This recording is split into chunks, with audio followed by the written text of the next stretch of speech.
Ladies and gentlemen, how exciting. We have just wrapped up live letter 76.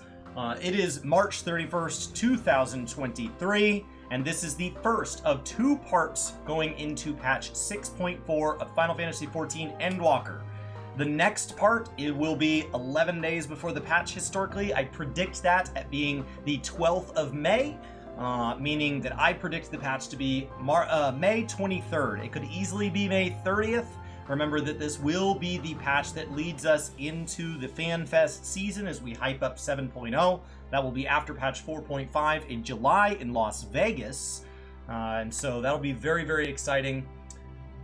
Let's get diving in. The patch name is the Dark Throne. Today I will be reading from the live translation available over on the Final Fantasy XIV Reddit. Thank goodness to their team over there. Miona and Aluna Minori do an excellent job. The team over there is incredible. If you ever want a link to that and can't find one, you can always hit !translate on any of my Twitch streams where I stream 5 days a week over on Twitch. I do want to stop and say thank you to Foz, Bookboy, Light Chaos, Sephiroth, and Anonymous for subscription updates during the live stream where we cover these live letters in real time and we read from the live translation, and Lunar Systems for gifting 2 subs out to people who are here in chat so that they can enjoy everything ad-free.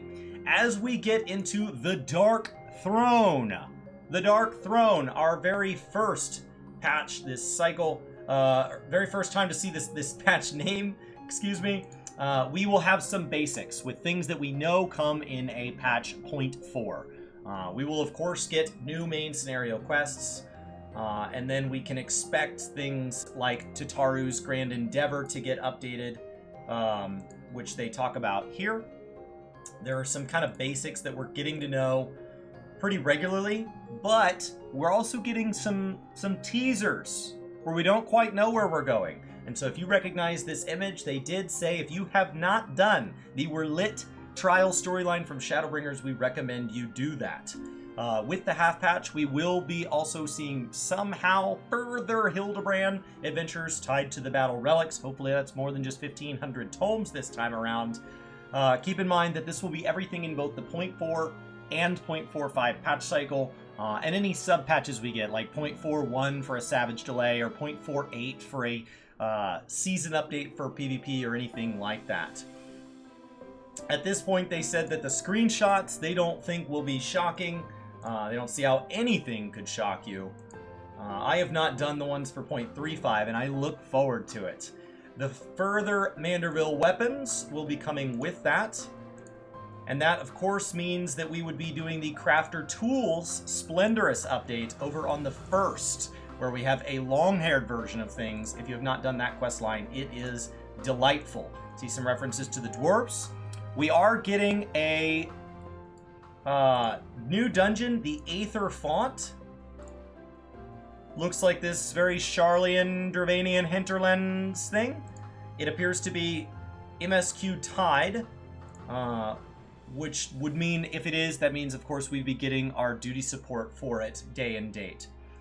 As for our new trial, I think that there has been some speculation about whether or not this would be our 4th or 0.4 or 0.5 patch trial, but the Voidcast Deus and its Extreme expect a tough fight. Unreal, of course, continuing to move in order with Z1T9 Unreal. So if you guys liked Zurvan, is that Skip Sword disband? Am I getting the right mechanic there? So interesting to see them kind of showing some of that off. It's good that Unreal has been updated basically every patch cycle they introduced it, except for 6.0. It is time for the new raid. Our raid series comes in 3 parts, 1 through 4 in the 0.0, 5 through 8 in the 0.2, and 9 through 12 in the 0.4. This is Anabaseos and Savage. Remember, this will release 1 week after 6.4, making it patch 6.41. That's 1 week after. That comes 2 weeks after expansion launches, 1 week after even patch launches. Seems to be the new trend starting this expansion. I think people are really liking the delay. After the previous tier was a bit difficult, they are kind of looking at that, they're saying that they can't say much about it, but they do have a screenshot. Kind of the top of the screenshot and the bottom of the screenshot. So look forward to that. Dude looks dangerous. Could be from Kamen Rider. The ones who know will know. It is time for the next Criterion update. They had said back in February of last year that we would be expecting Criterion and Variant in the 0.4 and 0.5 cycle. This is Mount Rokon. It will come in the same difficulties of normal Criterion and Criterion Savage. We don't know anything of the rewards yet, and if there will be changes to the way that worked out. That was the big criticism of their first go-round. Otherwise, I think for a first time out, Variant Criterion was very well received. The completion of the Sildine Subterrane, that first one round, will not be required for unlock. So I wonder who we would maybe be accompanying. Last time we had an NPC with us throughout that journey. Will we be having an NPC with us this time around, and will it be a different NPC? I think that we would see more on this in the second live letter when we tend to see more gameplay. But they are saying that the name is not a direct translation from the Japanese. We see that from time to time with things like jet black villains and so on. So not everything comes over. Has a very Japanese feeling to it. More on it during the next live letter. It is time for our duty support to continue on. They have been working through everything pre-trust system, pre-Shadowbringers, coming forward with the duty support system so that people experiencing MSQ, either for the first time or the second time, can go through and do that all single player through the four-person portions of the MSQ dungeons. That does not get them out of doing 8-man trials or the 24-man Crystal Tower raid series, but it does a lot to make the game optional, especially for those people that play at odd hours on a DPS or something like that, where they don't have weights. This will be all of the Stormblood base MSQ, your leveling dungeons that were tied to the MSQ, and those couple of cap ones that were available on launch. Siren Song Sea, Bardam's Metal, Doma Castle, Castrum Abanya, and Alamigo. Any optional dungeons are not included into this. That is typical. That's why Aram Bale isn't supported. It's optional. This means that the remainder of Stormblood, the 4.x MSQ dungeons, not all of the 4.x dungeons, just the MSQ ones, would be coming to duty support in patch 0.5, which means that the entire game up to current would have the ability to do all 4-person or less content entirely by yourself.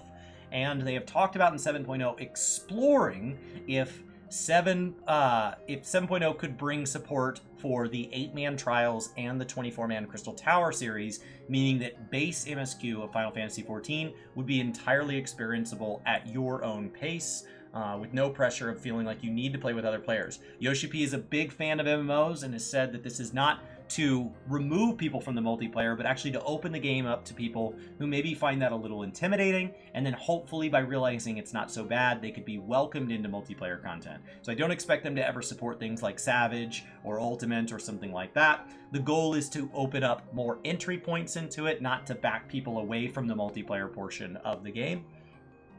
This is, we believe, our duty support running through Bardam's Metal here, with Stormblood Gosetsu as maybe our tank. Maybe. Hopefully they can pass all these challenges. I don't know, but we'll see. And then job adjustments. In the first part of our update, we never get to find out much about job adjustments. In the second part, we usually find the theme of kind of here's the sort of things we're looking to fix or the sort of classes we're spending a lot of time on. And then the patch notes that go right before the patch are where we really get to see what's going to change. But we expect that to be for the PvP updates. Remember that seasons are the ranked crystalline conflict portion. We just moved into a new one, or we're about to move into a new one with patch 6.38. The .x8 patch comes 4 weeks after the half patch seems to be the history, so it's right on time. That comes with, we'll talk about that in a little bit, but that comes with like Savage Unlock and things like that. And the series, season and series, your series is your big one. That's the one that has the mounts and the cosmetics, and all forms of PvP contribute to it. So maybe you're doing a daily frontlines to level up other jobs or whatever, and we will be moving into a new series and a new season. Both will be resetting, but the important thing is that means you have until the end of May, whatever that date may be. The 23rd or the 30th are my two predicted dates. I think the 23rd is the one I'm leaning to. We'll see. And that would be when you need to finish that up by. The watermelon mount being the easier part to get to, but there is a cosmetic available all the way at rank 25. They say those might circle back or be available through purchase of tomes or something. I don't totally understand what they're doing, but like Unreals, we haven't seen some of that stuff circle back, so we don't quite know exactly what that's going to look like. But speaking of PvP, Frontlines has been adjusted, and I hear from chat that the Frontlines Discords are rejoicing.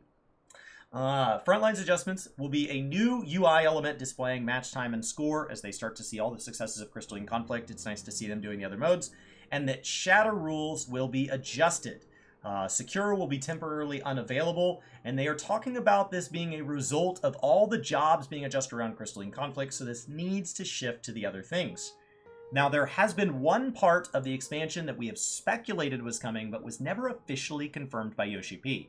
At the media tour, a staff member said to one of the attendees that Blue Mage would be updated across this expansion, but that's all the details. They didn't say anything. I do not remember Yoshi P himself ever saying anything about Blue, and so we really didn't know when it was coming.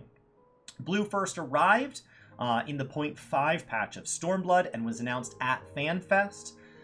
It then was updated in Shadowbringers during the 0.15 and 0.45 patch because they had a lot of catch-up to do, and that was everything to the 104, whatever the math is, total number of skills that was originally planned. When they first revealed it at NA FanFest in 2019, they already talked about knowing what the first 104 skills were. We only got to see a small portion of that. A lot of people made up their minds on whether or not they liked that content, and then there was 2 more chapters that were all really part of the original plan. Like if you filmed 3 movies in a trilogy and the first one released, everybody walks out of the theater, they're all talking about whether or not they enjoyed it. But the other 2 movies have already maybe had their principal footage. So you might be able to do something in the editing booth, but you're not going to go back and you've already done everything. So it's all been filmed like a television series.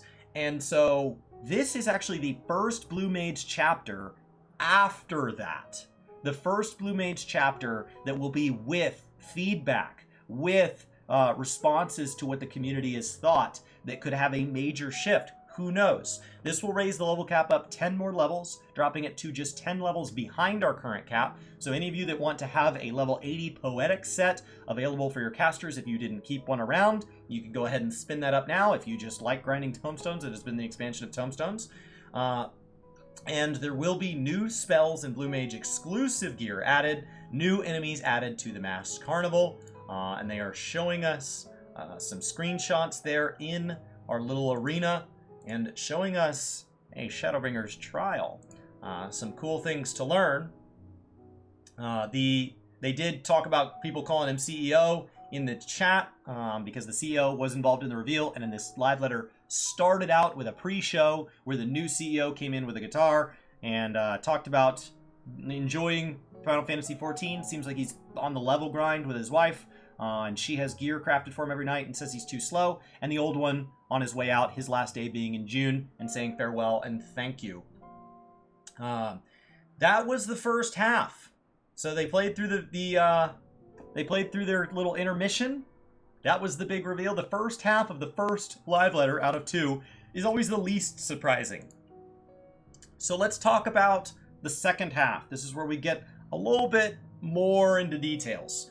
First of all, we have our 0.38 patch, the .x8 patch coming 4 weeks after the half patch. This means that this is Tuesday, April 4th. This will come with a 24-hour maintenance tied to the hardware updates that are continuing to roll out. And this will be when people have Savage unlocks. So if you've been waiting to get a different class into top and you wanted to just be these unlocks, this is when this finally shows up. I know there's been some frustration in the community that this waits this long into the cycle, because at this point you're waiting 4 weeks into the half patch of the patch after the Savage releases. So you are talking about a lot of time going by. It is also when we get PvP action adjustments, because it is when our season updates, the ranked Crystalline Conflict portion, and then of course that NA data center hardware replacement. So that's exciting. And fishing, ocean fishing getting an update. When they first rolled out ocean fishing, they said they would continue to update this in the future. They have said that about some systems and stuck to it. They've said that about other systems and changed their mind. This time we are heading way east.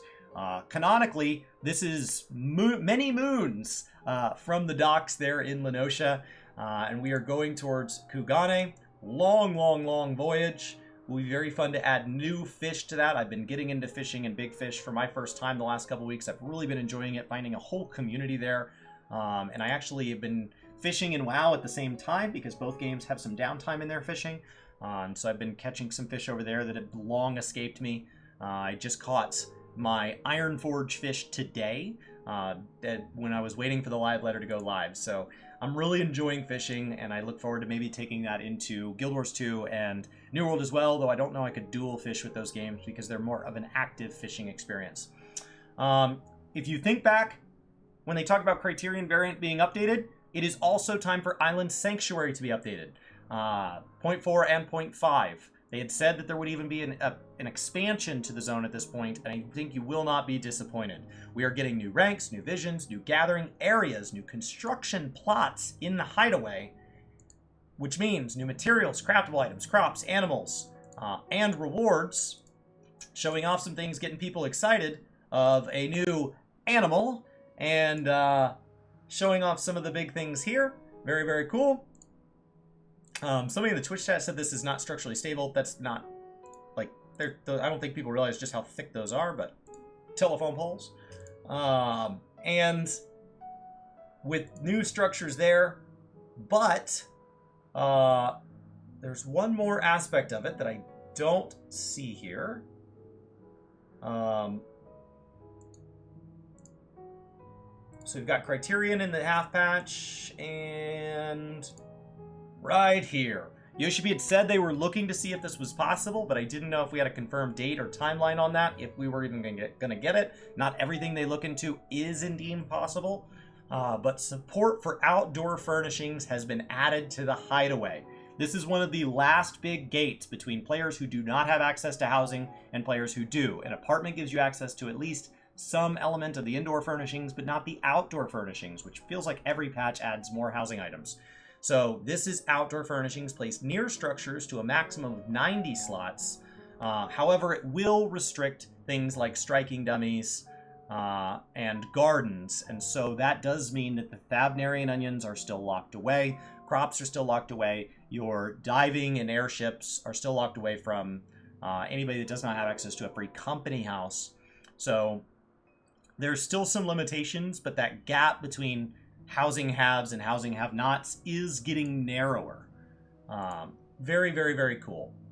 We are moving into our new Tomestone. This one will be called Comedy. Been very philosophical this time around. So I don't know if that's making light of it or if it's going to be tragic comedy. But that'll be our new capped Tomestone. Keep in mind we will have a movable Tomestone event, most likely before the patch. They have not confirmed that. But those are historically 29 days before the patch, which puts that at the end of April. So look forward to that. They are historically 29 days long, and a good chance to acquire gear if you don't like the original source, but you want that mount or that whatever. So we are also increasing gear sets from the current limitation of 47, which is basically all of the existing jobs plus 5 or whatever that math is, plus 10, whatever that math is, to plus 100. It's a big jump there. As a matter of fact, 100 times that many slots between your glamour dresser and your inventory is just a nightmare to manage. So I don't really even know why it's that big, unless there are major changes coming down the pipe that are massively just speculation only, not confirmed. So very exciting that that's going to 100, but I just don't really know why. But it'll make it easier to manage glamour. You want more glamour plates? Didn't we recently increase the number? Yes, you did. Not enough. We know that you want more plates, and that's part of the reasons we need to replace data center hardware to improve the quality. So we'll see. One of the big changes this expansion is that we've been getting UI updates basically every patch. Historically, that's not been like every single patch, and in my best of my memory has been heavily slated towards the 0.3 patch, and here it is, 0.4, with another massive quality of life increase that job icons will now display in the chat log with players' nameplates. And they show a nameplate 1 and a nameplate 2, and they show that it could be a job icon or a role icon. I don't know exactly what all those settings will look like. Maybe they'll show some of those off next time.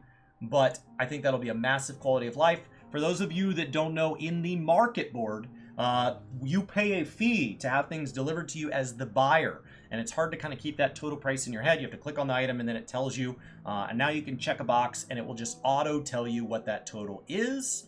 Keep in mind that as a seller, you pay a tax, and that tax is based on where your retainer lives, and you may change where your retainer lives at any city-state's retainer vocate for free. So if you want to pay less tax, you just can. You just can. You just have to update that regularly. Now, for the glasses, the fashion accessories, glasses, wings, those they were built off of, I believe, the mount system, and the restrictions there were based originally off the mount system. They've been slowly kind of removing that as they make that system better. And as an exciting update, in the overworld, when engaged in battle, your wings and glasses can now stay displayed. I also think that's exciting because I was killing something low level the other day, or something pulled, and because I had my wings out, I had to like unequip them to like attack it, or something goofy happened. So maybe this starts to really blur that line where it doesn't feel like you're getting like attacked while mounted, even though you're not, because I didn't immediately quite grasp what was happening. They're working on improving these fashion items, so please look forward to future updates as well. While they have been slowly improving the glamour system, they are also now saying that items stored in a variety of locations can now be selected when casting glamours in an inn room. I don't know what all that includes. Right now they show glamour dresser and armoire and equipped inventory, like all sorts of things. It'd be interesting to see that also include things like the Calamity Salvager or something like that, so they could remove that cost element.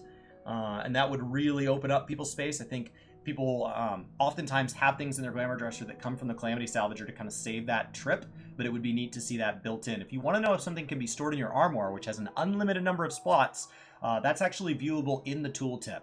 In the tooltip in the top right, the very left icon determines whether or not your free company badge can be put on, a feature that not many people use. The middle one determines whether or not it can be stored in a glamour dresser, which is the vast majority of items in the game. And the right one determines if it can be stored in the armoire, which is things like seasonal gear, some AF sets, and I don't know, it's really hit or miss. So that will be cool. And as a reminder, we are moving into Fanfest season. This will be the hype events and the marketing push for 7.0. There will likely be live letters at these and things like that talk about the current game. But, you know, as a set, they are heavily focused on the new expansion, and they will build on themselves. So the first one will be very hypothetical, very loose, and a couple of details. The second one will rehash that and give a little bit more. And the third one will be everything we get to know until the Media Tour, which is about a month out from the expansion, which I expect to be... I don't know how confident I am in my predictions. I expect 6.4 to be at the end of May, 6.45 there, therefore in the middle of July, maybe like July 18th-ish, which is right before NA FanFest. 6.5 I would expect to be at the beginning of October, right before we go to EU FanFest, with 6.55, which is basically almost a full patch, being in December, which will put us right before Japan's FanFest early January. So I think 7.0, maybe we're looking at like the March time frame. I don't really know. Could be further out. It won't be before the Japanese FanFest, but it's just a question of like how far into the kind of those early spring months or mid-spring months do we go? And if we ever got a 0.6, would this be it? As if we're just going to wildly speculate. And so those have already been confirmed, and the ticket sales have not been confirmed for Tokyo yet, but the ticketing is now complete for London and general admission, so congrats for all who got to go. And then, of course, congrats for everybody that got to go to Las Vegas. I will be there, and I hope to meet many of you. Official merch. Pre-orders is beginning. There will be exclusive merch to each region's FanFest as well, available for people that get to go to that. Pre-orders will be available. Those go live, I think, in like an hour and a half from when I'm filming this. So if you are watching it on YouTube, it is likely already over for some of this stuff, because it'll be sold out very quickly. For those attending FanFest in Las Vegas, congestion may occur. Yoshi actually asked, he goes, as he was announcing this, he said, is the site already down? So he recommends purchasing this stuff online because at the event there may be congestion. Once they're sold out, we cannot guarantee they will ever be restocked. So if you're interested, please pre-order now. Some items will be exclusive to North America. It would not shock me if there's exclusive ones to EU as well. And so they are scheduling right now for ANA, and then delivery date, shipping July ahead of Fanfest. Very cool. And then our pre-orders for EU right there going live as well. But the shipping is a great deal later. Currently accepting pre-orders on the e-store for Japan. And they're planning on shipping somewhere out. They did go through some QVC stuff here. So if you want to spend a lot of money on merch, they have that available. Lots of cool things to buy. Yoshpi said if you buy all of it, it's really going to add up. So watch your total there. Very expensive stuff. So they've always had a lot of merch. We kind of get this little QVC section every once in a while. It's the second half of the live letter. Reversible jackets, the jacket he's been wearing. That one's expensive. They also had updated acrylics. The prices do vary based on how much acrylic it takes. So the prices were slightly different based on material costs. But they are available. And then the laptop case with Amaro there. And they actually had like a little Final Fantasy logo there. Nice big mouse pad. All sorts of cool stuff if that's what you're into. Some keychain fobs. Some plushies here that actually like fold into the neck pillows. They then tried to pick the Shiva, which they said is the hardest because it has it gets stuck in its neck. And they struggled with that for a while. So the one that they had out was beautifully done. And then they struggled and died laughing as two men appeared to like milk a dog as they slowly got this done. Yoshpi said 2 old men doing this together. And he just kind of died laughing. They've got some big acrylics here. Remember that price is the each price. And then a non-dishwasher safe, non-microwave safe, last stand coffee mug. If that's something that interests you. Some Jobstone magnets. They said they've been using those on the whiteboard in development. Some masking tape for people that don't want to pay the Jobstone prices but want things to stick to things. And then our NA Fanfest. Here is the NA exclusive merch. We've got some t-shirts. They say NA Fanfest Vegas on the back. A couple of t-shirts. My personal favorite there is the Lopper one. A zip-up jacket. Super cool. And a tote. For people that live on the Japanese side of things, since all of this has been pretty vague towards you, there is a fireworks and music festival in Osaka, the Hanazono Rugby Stadium on Saturday, August 26th. They have not announced ticket sales yet. And Soken actually asked if the Primals could perform there, and Foxclaw said, "Does he not know how busy he is?" So, there you go. The free login campaign. This is going on right now. May 8th through May 8th, it's going on. And if somebody is coming back to the game and they want to try it out for 96 hours on their account, you have a friend that maybe wants to return to the game and see what's up, and they don't own Stormblood. During this campaign, they can go add Stormblood to their account for free, which is probably a sign that the starter edition is going to be including Stormblood forevermore, and maybe even that the free trial would. I don't know. When we added the Last of the Heavensward dungeons to the duty support system, Yoshpi said this is all of the MSQ that is in the free trial for now. And then that's it. And he didn't say anything else. For those of you that live in Japan and use Line, which is like a WhatsApp alternative, you can, if you add a friend, you can get what looks like maybe a Fantasia there. And then Hatching Tide is going on right now. For those of you that are not aware of the Tonberries and everything that has turned into, the event's delightful. Has a fate that you need to do a couple of times. And that's going on through the 10th. Reminder, 24-hour maintenance for the hardware update going into patch 0.38.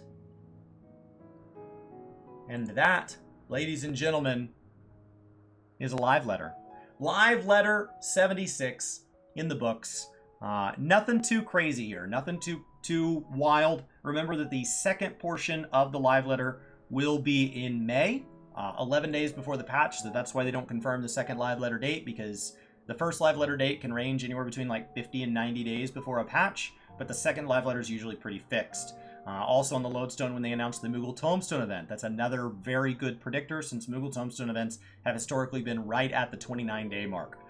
So around that time, we'll know the exact patch date. Those of you that need to finish up your series rewards for PvP, get on that. There's been plenty to do within the 0.3 cycle as a whole, though 0.35, depending on how much interests you, may feel a little bit light. 0.4 looks like it's going to be an awesome cycle. Plenty to be excited about. For those of you wondering where other updates are, remember that in the 0.5 cycle, we would be moving into the last of our Alliance raid. We will see the final step of our relics, which will then make those best in slot. We will not be getting another ultimate this expansion. It'd be nice to get 2 next expansion. That is their target. And we will see more Island Sanctuary updates at that point. Another Criterion variant at that point. More PvP updates ideally at that point. And so there is more to come in the 0.5 cycle, but the 0.4 is a big part of it. So thank you so much for being here. Thanks for coming and hanging out on Twitch anytime you do. Thanks for hitting subscribe on Gaming Kinda. I really appreciate you guys being here, and I will see you guys next time.